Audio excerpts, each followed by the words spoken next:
I've been at the Laurelton facility for 31 years, and I'm a return clerk.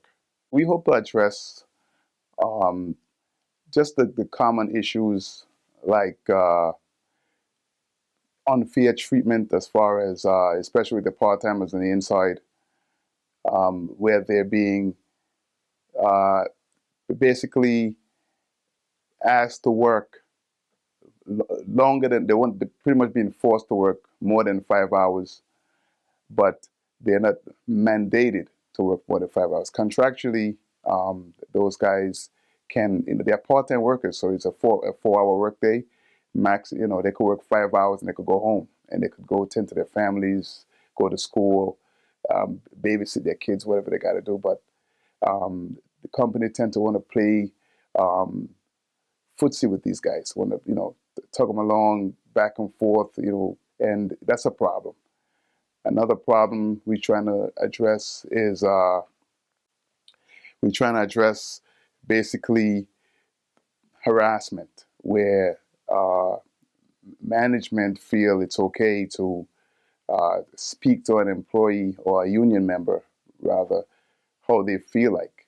A union member is actually a prime commodity as far as we're concerned. We who make the machine work, we make the money for the company really, and we are the grunt of the business. So each union member should be treated with respect, so and dignity and respect, and that's in the contract. So that's another problem that we think is important for us to address, and of course, anything dealing with short paychecks, um, people's benefits being wrongfully or prematurely cut off, and little things like that. But the prime issues are more unfair harassment and the better treatment of the part timers. So I've been a shop steward for approximately, combined with different buildings. I've been a shop steward for, I would say, roughly 12 years or so between steward and alternate. I've also been involved with the local 804 credit union, helping members save their money and build their credit and things like that. I think our uh, financial wellness is really important among the membership, just so they could take care of their families. So, prepare themselves for later on in life, save and be able to get loans and things like that, mortgages. So I've been actively involved in that part of the members' lives. So besides being a shop steward, I've done that also. Well, what I bring to the table is actually um, I think some level-headedness, for lack of a better term.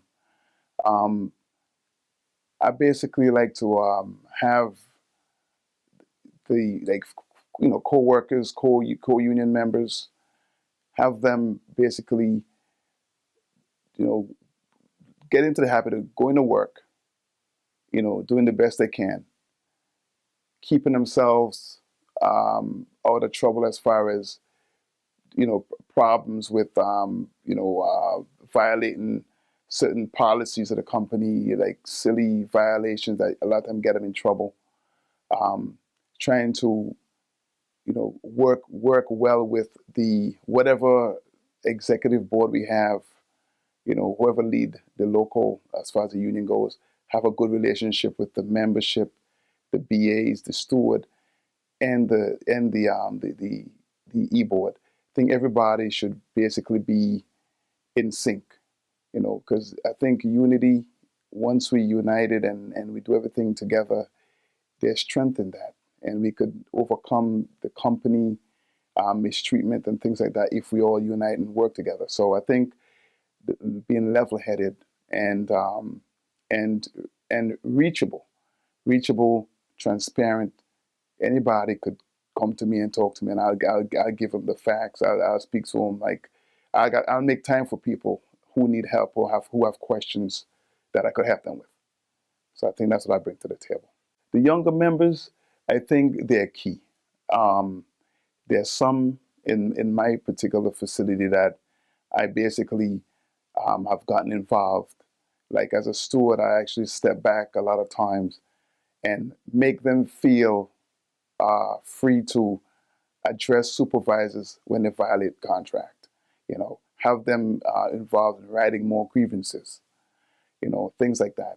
And I think we, unless we educate and work with and nurture the younger members, we not really uh, strengthen the future of the union. We have to embrace the younger ones, because we all, with me with 31 years and a lot of the other old timers, like I would call us, we're gonna retire eventually within a couple of years, and it's gonna be up to the younger ones to basically protect our pensions, if you think about it. Because if we leave the union or the local in the hands of incompetent or uninformed, unknowledgeable youngsters who just take the helm, they're basically gonna, I think, drive us to the ground.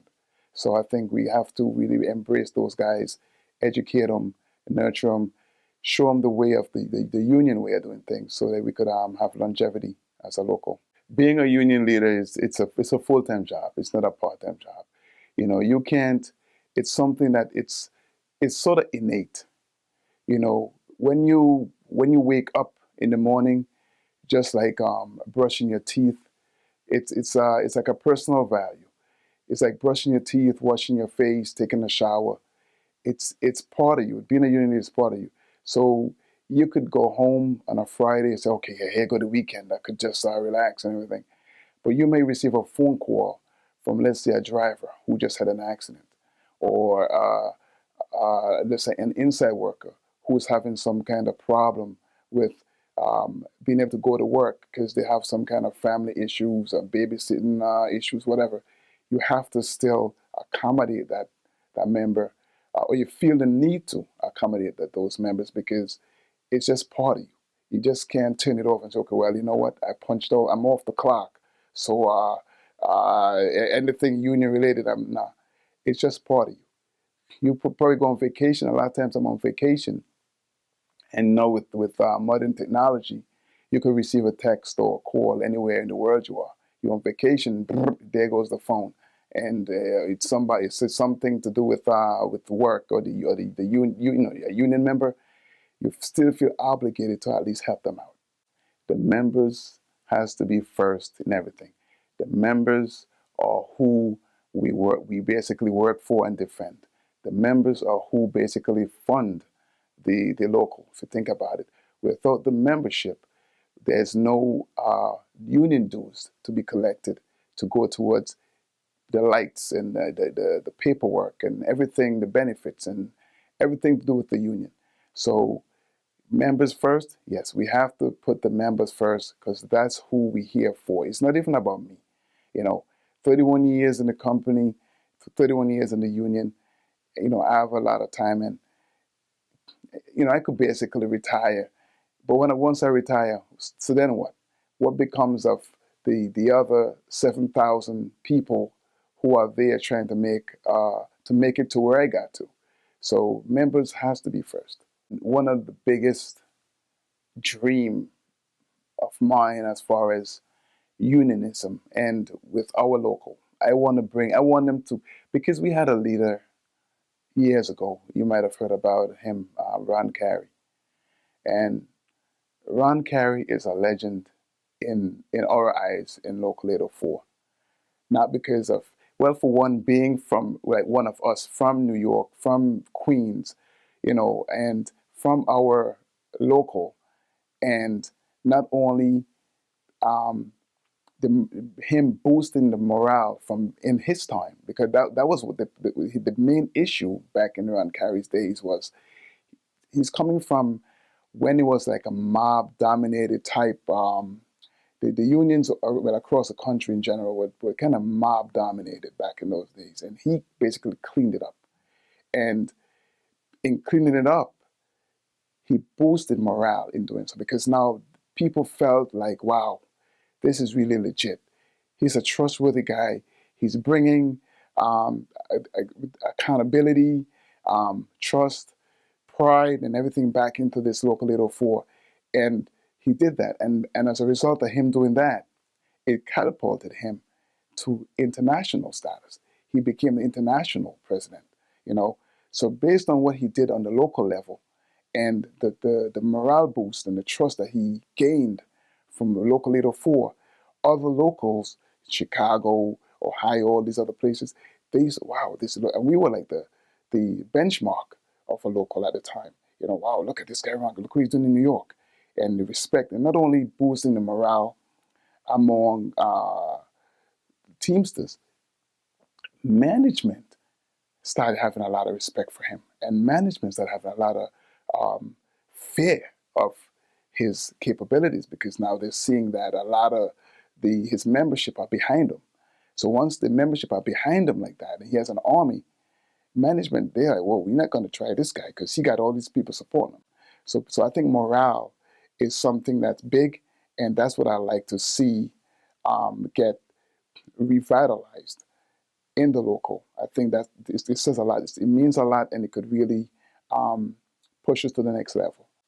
What I would like to see really is, you know, regardless of who leads the local, regardless of is who comprises the executive board and the business agents, I just want to have people who are doing the best they can for the membership. And that's the most important thing to me. Once they're doing the best job they can for the sake of the members, I think I'm satisfied with that.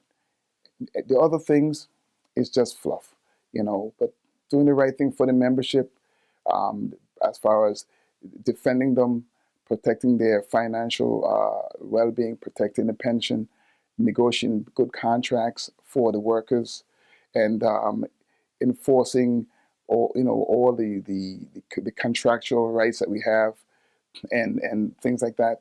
I think that's the most important thing to me, and I think it would be the most beneficial thing for the membership.